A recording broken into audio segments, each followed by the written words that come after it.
and welcome to Journeys and Journals. We're going to travel today a long, long way. I got the photo album, and I want you to meet my guest because her family comes from Middle America.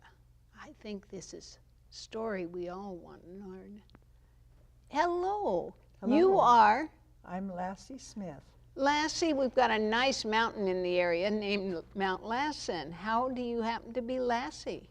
Well, because my middle name is Lassen, and when I was just tiny, they shortened it to Lassie, and Lassie I've been ever since. Well, now, why were you named Lassen? I mean, that's a mountain. Well, the doctor that delivered me was actually a friend of the family, and since they hadn't picked out a girl's name, they named my first name Edith, after Dr. Edith. And what will go with Edith? Well, she had a bird named Lassen after Mount Lassen. Oh, that'll go with Edith fine. So, Edith's last name was? So Edith Lassen Brown was my And your doctor's name? Was Dr. Edith Harrison. And this is a long time ago. I won't ask you how long ago. Well, I could tell you it's 78 years ago. And you were born where? In Gridley, California. Oh, folks, Gridley's kind of off the main drag, kind of like where she is now. Mm-hmm. You're off the main drag. Yes, I'm in Drain, Oregon. Now, Drain was a very popular town back before I-5. Mm-hmm. We all traveled through it. That's right. You'd go from Mexico to Canada, mm-hmm. right into Drain, and then you'd take a right. You made a sharp right turn. You go up about 3 or 4 blocks, and you make a sharp left turn and go on north, and that was Old 99. Go figure, 2 sharp turns. I remember that well. But the early years of Drain, what brought it into existence? I mean, it's Roseburg and then Sutherland, and then, I mean, these little, then it gets little, very... Oakland, the oldest town in Southern Oregon. mm-hmm. Then Yoncalla. And then Drain. And Drain was a very strong logging and lumbering town. I'm not even sure of the amount of mills, but there were probably 4 or 5 lumber mills that constituted the main city of Drain even. And there was a road, a very, very important road in Drain. Yes. Highway 38 goes across through Drain out to Reedsport on the coast. So anytime you wanted to go to the beach by a straighter road, then that's the one. Off you'd go. Now, tell me, how in the world did you get involved in being a businesswoman in Drain? Well, it was by a process of evolution. Just happened, you know? Yeah, well, they started a little farmer's market, or wanted to start a little farmer's market there in Drain. And they asked all the interested people to come, and we went. My daughter had recently gotten this recipe of fudge that she was sharing with all the neighbors and the store people. And they said, oh, you should market this.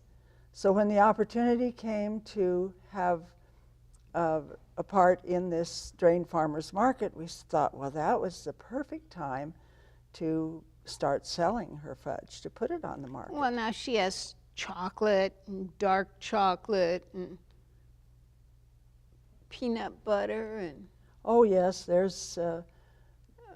I happen to have... caramel apple. There's Reese's peanut butter cup. There's peanut butter. Wacky watermelon, folks. Yes. Can you believe it? And not only wacky watermelon, but there's strawberry lemonade. There's how many stores? I mean, candies. Candies. She has made altogether now 125 flavors. We only stock about 35 to 40 in the store, but. Do you remember, folks, when you were going to the coast, you always got sweets or candy. I mean, it was just like, I'm going to celebrate sand, surf, and candy. Mm-hmm.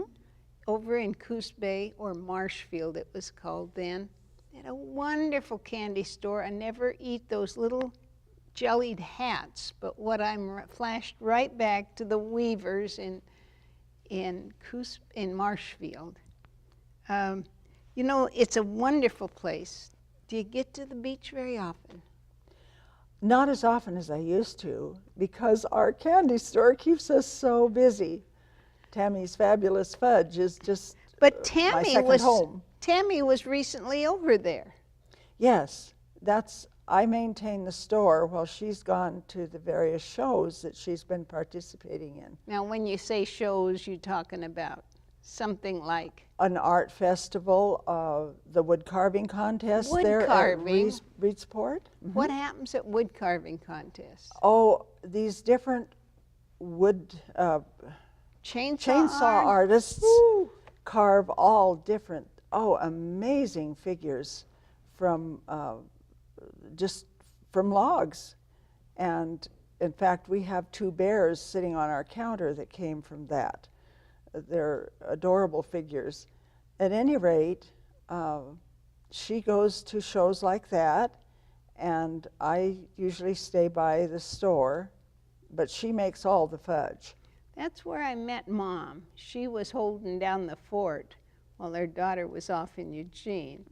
And I'd met them at the Boatnik, which is our festival here in Memorial Day and boat races and all this. And they offered all these different kinds of samples. Well, when I saw watermelon, I just knew I had to try that. You've got so much about your town that you've brought. But let's just jump into the part that I got so excited. We'll come back to the little town of Drain. You've lived in a lot of places. Yes. Why don't you just spin down through? You started out as a child in Gridley, California. That's kind of Redding-ish. Yeah, it's not too far from Redding. In fact, that's where they officially lived. And Mother just journeyed down to the little clinic that Dr. Fred and Dr. Edith Harrison had at Gridley in order for me to arrive, make a safe arrival. So that's why I was born there. You have 2 siblings? Yes. I have Charlotte, my older sister, who is presently in Medford, and my brother, who's just a little bit older, is back in South Dakota working on the Pine Ridge Indian Reservation in the mission there. Oh my goodness. And you have another sibling? I had a sister who was kind of a foster child to begin with, but she became our full-fledged sister. And then I had an older sister who was a half-sister. And they have both passed away. But my brother and the other sister are still with us. And you've suffered some loss. We were mentioning about the death of sibling, your sibling, at an early age, right? Oh, no, it wasn't my sibling, it was my uncle that was born in Roseburg, and diphtheria hit the family, and he was taken by that. So he's buried there in a cemetery in Roseburg. And as a result of that change in your family, what happened here?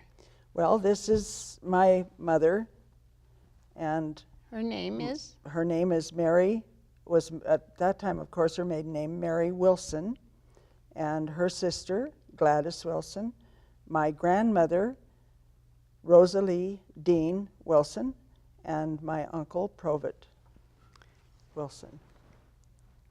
And your dad wasn't here at this, her dad wasn't here at the picture? No, they separated. In fact, we did a little research and even found the divorce papers there in the archives in Roseburg. Now that was after the death of your brother? Of my uncle, yes. You know, the statistics show that after a death of child, the great proportion of parents split up. we were just lucky, I guess. It didn't happen in our family. But then you never are the same, are you? No, no, it definitely changes you. We can jump to another quite happy part of your life, because today we lunched, right, before the TV show in Grants Pass, and Evelyn Wagner came and joined us. Now, what's your connection with Evelyn? Well, Evelyn moved there to Evans Valley, where we had settled. Evans Valley is a wide spot in the road? Evans Valley is north of Rogue River City, and it is just that, a tiny, tiny little town. With a wonderful covered bridge. Yes, absolutely. And a little church. And a little tiny, tiny church there. And the pews only go about 5 seats over to a wall. Yeah, that about fits it. And Delmer Wagner's mother and myself were the main movers in getting that little church going. And so when Delmer and Evelyn moved there, why, they helped to build the church, and at the same time, of course, establishing their business over on Pine Grove Road, which is just a short distance from where the church was at that time. Their business is way out of my understanding. He's #1 in the nation in the learning about the moisture meters? Moisture meters. What do you know Yes. about moisture meters? Well, I don't truly understand them myself, except at one time Delmer asked me how I did a particular operation in helping to put the moisture meters together. I soldered them, and I couldn't tell you how it was I had deduced that I should do that. I couldn't even explain to him, but he said I did it right, so I was thankful for that. And these but that's how I met them. These moisture meters have gone around the world to Yes. make excellence in plywood moisture, so that it's not over-dried and not under-dried. Mm-hmm. Wow. This is about your time there. So you've moved, you just keep moving. Yes, yes. I don't know, 5 or 6 or 7 or 8 houses? Oh, from my childhood, I couldn't even begin to name how many houses. But after my marriage, we didn't move quite so much, my husband and I. What did you build when you got to Southern Oregon? Well, we first settled on a little ranch that was just a few doors away from where the moisture meters are built, but we had opportunity to get a property on back up Pleasant Creek in the hills. And there, my husband and myself and our 2 daughters built a log house. And in this picture over here, actually, Delmer and Judy, their daughter, and Ed, their son, were helping to peel the logs in preparation to build that log house. What a community project here. It was. So you got out of, how big was your first house? Not this one, when you lived in a trailer? Oh, when we first moved onto the property, we had just a little, I think, 35-foot trailer house. That's when you still called them trailer houses, not manufactured homes. Did you have power? Not to begin with, no. Folks, do you remember those days? Man! The Wagners. Could I even make a confession? Please do. We had no place to take a bath except Pleasant Creek. And since we were way off the beaten path, we went down there and took our baths until it got so cold in the fall. The only way I could persuade myself to get in the creek and take a bath was to tell myself how good I'd feel afterwards. Have you been back to visit this? Yes, yes. The people that now own it are lovely people, and so we have had the opportunity of visiting with them. Now, this must be when you were preparing, complete with logging equipment, cutting down You know, this is the way it was done. Yes. You're telling what year? That would have been 1968 or 69. A long time ago. Is this where your kids grew up? Yes, basically, that's where they grew up. And where did they go to school? Tammy and Naomi both went to Rogue River Junior Academy. We bused them we took them down to Rogue River, and they caught a vehicle from there over to the school where I had previously gone to school as a child. What a very small world. What's with the barn? Well, that barn, that's back in Kansas.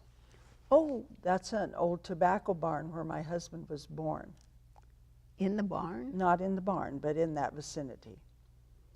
This is actually probably the house where he was born. An old house behind him there, Oh, look at the. built of walnut. Oh, really? The boards were sawed walnut. Oh, walnut we use for fancy furniture. Mm-hmm. And it looks to me like he's got a pump here. Yeah, it's an old lever pump outside in their yard where they got water when he was a boy. Oh my goodness. You seem to brag a lot about this 4-H thing. My, you have so many things about 4-H. Well, when my parents moved back to Medford when I was about 8, they went to work for Clover Hill Dairy. And this is along the old stage road. When you say the old stage road, you mean? Well, the Jacksonville. Before 99, before I-5. Yeah, That's the way they got. yeah, that was the way they went. And now I think there's stagecoach orchards there where it used to belong to a man named Wing and was called Wing Orchards. And behind him was Clover Hill Dairy. And behind Clover Hill Dairy, back up a little canyon, my parents purchased a 3-room cabin. They paid $350 for, plus the truck that my father moved us there in. You mean he threw it in for And had 20, barter? 20 acres for barter, 20 acres, and that 3-room cabin. Oh, wow. I wish I had that now. Would be nice. At any rate, that's where we settled, and with the aid of the folk that had Clover Hill Dairy, I was introduced to the 4-H Club, I and my brother, and we became a part of the club there in the Rogue Valley. Oh, it's so valuable. And I bet you got some ribbons and some. Oh yes, I didn't bring along ribbons, but I did bring along some of the old books from my 4-H years, and we bought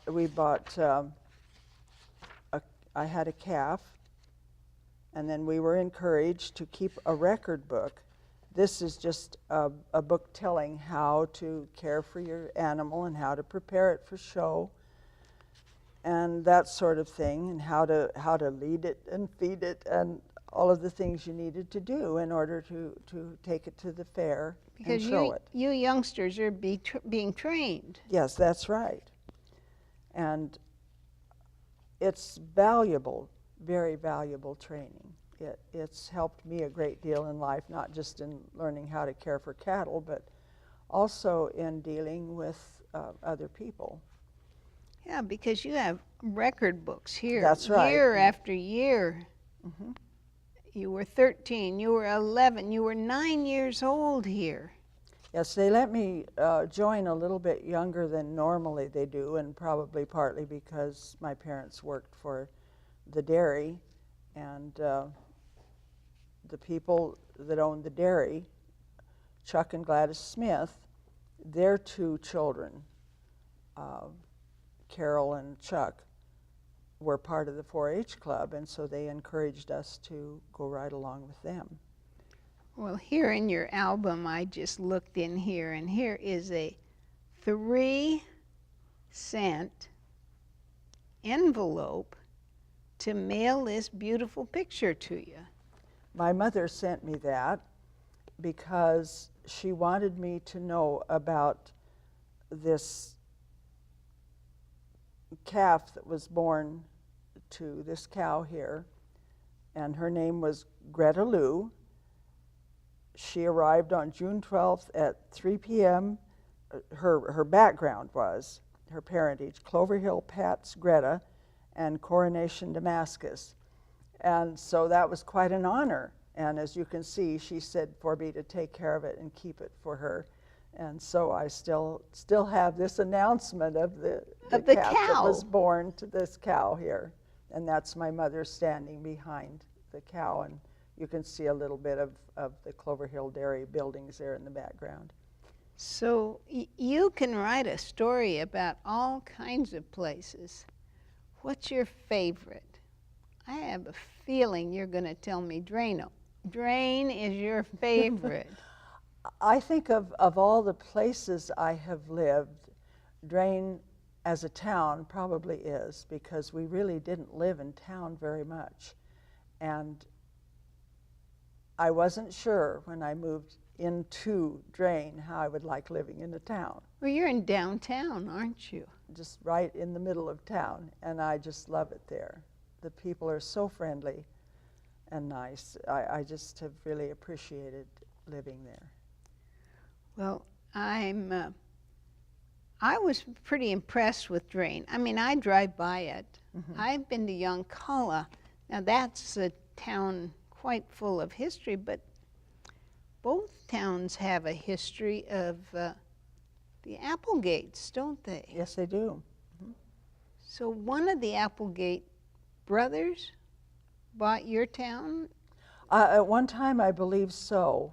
In fact, we have some material there, if I might be so free as to take some of that, because it tells in there the background more of...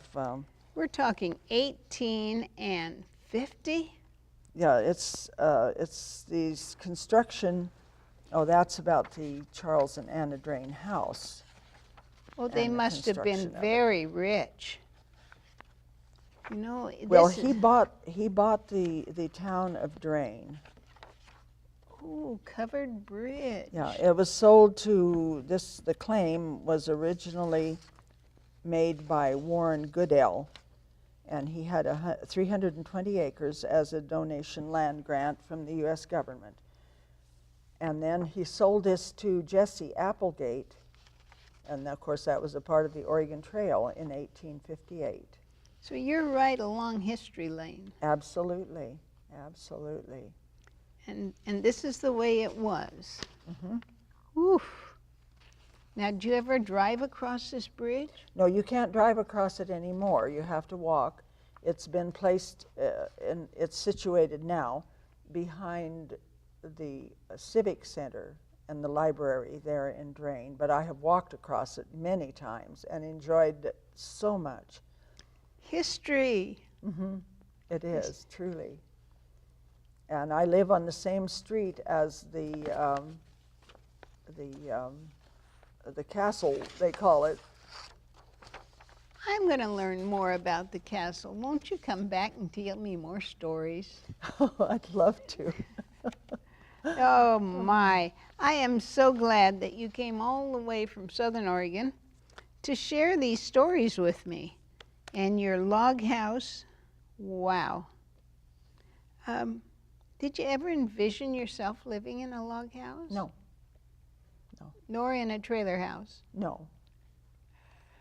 Nor. You've been around quite a bit.